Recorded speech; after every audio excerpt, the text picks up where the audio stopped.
It'll never be enough for us humans because since the dawn of man, we've always wanted more. Because in the beginning, if I was alone, just walking around doing a whole lot of nothing, just around in the jungle, casually chilling, guess what? I'm probably going to be prey that night for some predator out there. And similarly, when we talk about dogs in today's society, they're more cute and fun and all these, nice adjectives. And I got a nice dog. His name is Toby. Great guy. Point being, back in the day, that was probably, some type of wolf where, sure, humans and wolves have had a camaraderie over time just because we've been able to help each other.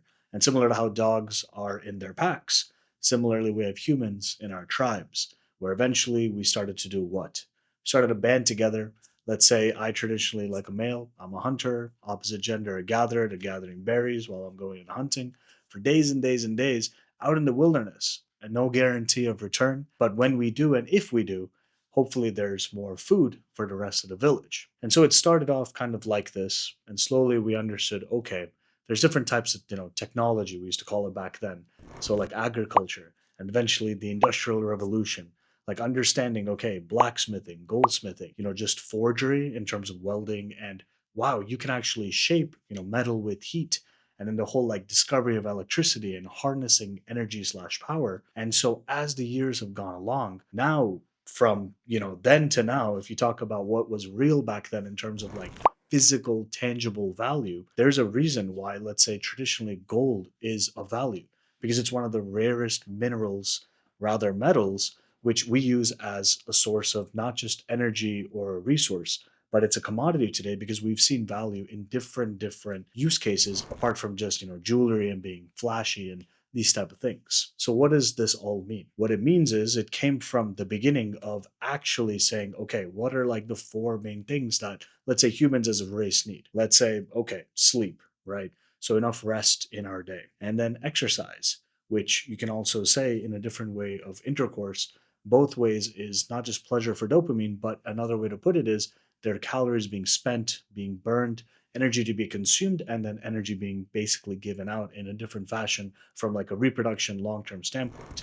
And you also have, let's say, drinking water for obvious reasons, and food, in other words, sustenance slash energy. So if you give basically these four things, in other words, there's a reason why that expression exists of, oh, all you want to do is like eat, sleep, play video games, and repeat, right? So what does that really mean? It means, okay, eat, sleep, and what are the other two? If you talk about food, okay, sure, you're eating, drinking, sleeping, and an exercise is being replaced by, let's say, video games or these type of, just non-essential activities which are entertaining, but are they really productive? Are they really producing something that's its own, video on its own? Let's put it like that. So we came from those basic necessities to now what? We were talking about these physical, real, tangible value items, and today we're talking about Bitcoin or a thing called money, which we made up, which obviously works as a medium slash mode of transaction and communication, if not in the way that, oh, let your dollars speak for you, but rather your dollars can garner some type of value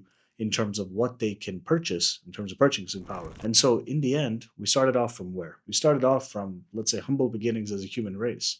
And in the beginning, we're just trying to survive, right? If someone's coming after us, what happens? If we don't band together and go against that common enemy, then you're basically screwed, right? You're not going to live another day figuratively and literally. And so humans, we just never want to stop. We want more. We want more. And so what did we do?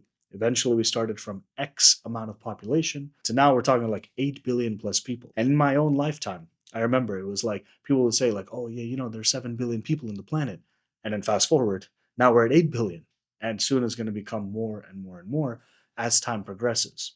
Now, on a different note, yes, is the growth rate of the human race declining in some countries, and over time, there are certain races which are going to deplete. For example, South Korea, the average, and excuse me because I don't know the actual terminologies, it's not coming to mind, but the average like birth rate per family, let's say, family unit, if you say, like, all right, two adults are giving now birth to not two more people, but not even one, if you're going to give even birth to less than one, then on average, as time progresses, like mathematically, you're basically going to get a decline, like if you look at a graph. So what does now this mean? It means we started from somewhere. We started multiplying, using resources, figuring out how to garner them, how to get the max value out of them. And now we're basically not even giving birth to more humans. And so what happens now? Are we going to live together? Did we find a cure for cancer? Did we find how to live forever, the fountain of youth, and all these things? I don't think we're there yet. And the crazy thing about humans is, even if we found the cure for cancer, as we know, as the joke goes on, like, does the cure exist? Maybe it does. Maybe it doesn't. But would it really be an economically viable solution to give to the masses? In other words, everyone on this planet, let's just say theoretically, if it could all be solved, whatever that means, then maybe they are gone due to an organic just time on this planet, whatever that number is, 200 years, 300 years, or do you live forever? And that's crazy. But I'm saying it now. And in our own lifetimes, we are talking about, let's say, hey, you can actually survive forever. So what's next? Coming back to cancer. Cancer spreads. And if you look at humans, think about that juxtaposition. Cancer is something that tries to take us over, mutating our cells, a mutation in the cell, and all these things. And a cancer grows. And just think about anything. It's basically like it's taking over your system. In other words, your energy, your literal calories slash nutrients and nutrition that go into your body are basically going to feed this other organism that's basically growing off of you and living off of you and all these things. And so think about humans. If the earth was just the earth, and this is not one of those environmental conscious type of videos, it's just the truth. Like, if cockroaches are everywhere, if rats are everywhere, humans, I'm not saying our race is bad or good, but we may know the truth that, okay, we've spread like crazy. And is there a lot of land, especially let's say in Africa, that's just not been, seen per se or discovered per se? And sure, it could be there, and there could also just be news and media that's hiding it all together, right? And there could be the desert, where are people living in the desert? Of course they are. And are they surviving well?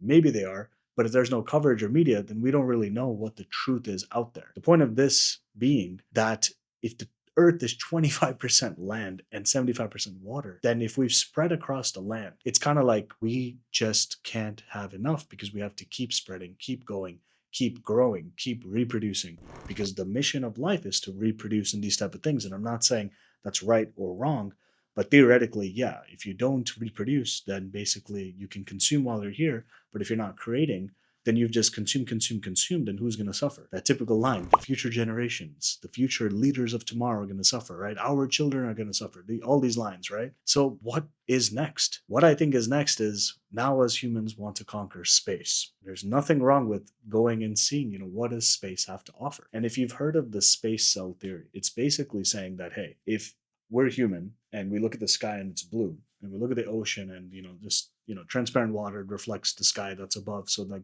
that's why, wow, the water is blue in the ocean. What does that mean? That means that I always think that we could be on the sleeve of somebody who's wearing a really light blue shirt, just an example. And for whatever reason, there just happens to be, water around it, and maybe there's some dry spots and we're on there. So, in other words, the earth is nothing but, let's say, liquid mass with some solid, in one way to put it. But then technically, that same kind of situation can be magnified or, kind of zoomed out, and you realize, wait a second, there's a world within a world within a world if you zoom in.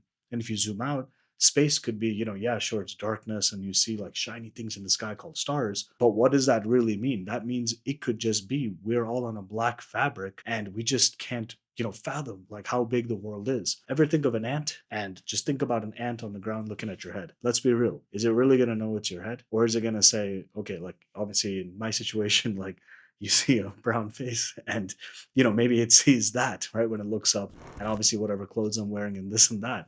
But that's the reference point. And so in the inverse way, it's like we look at space as, okay, it's black, but is it really black? Or can we just not see far enough to that next person's head, right?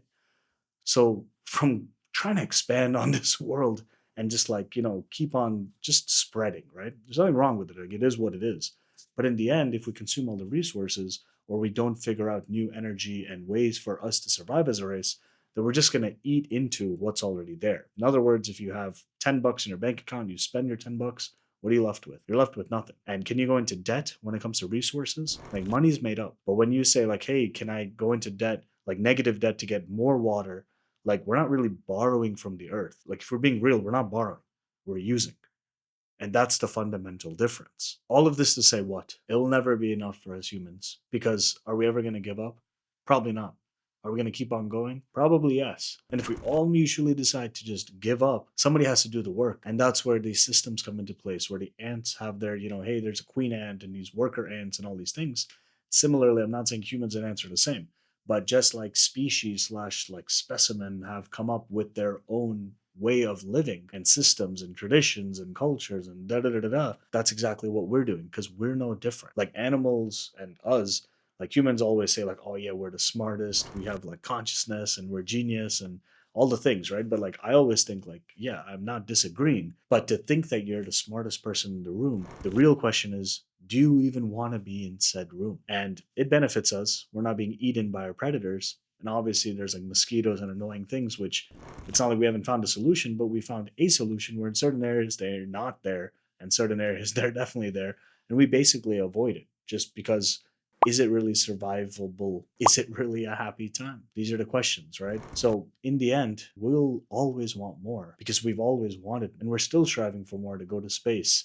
And the true space, in my opinion, is down below, in the water, in the ocean, where there are organisms, which honestly, what we call aliens, they look like aliens. Let's be real. The reason I'm making this video is because on a singular level, as one human, or as a human race, we're very similar. Like if you take out culture, minutia, language, like all the things, we're still the same dang organism. Just happen to be a different like user interface, like a different app, like on your phone. It just may look different. The functionality may be sure it's different, but in the end, it's technology. And for us, the base case is what? We're all human.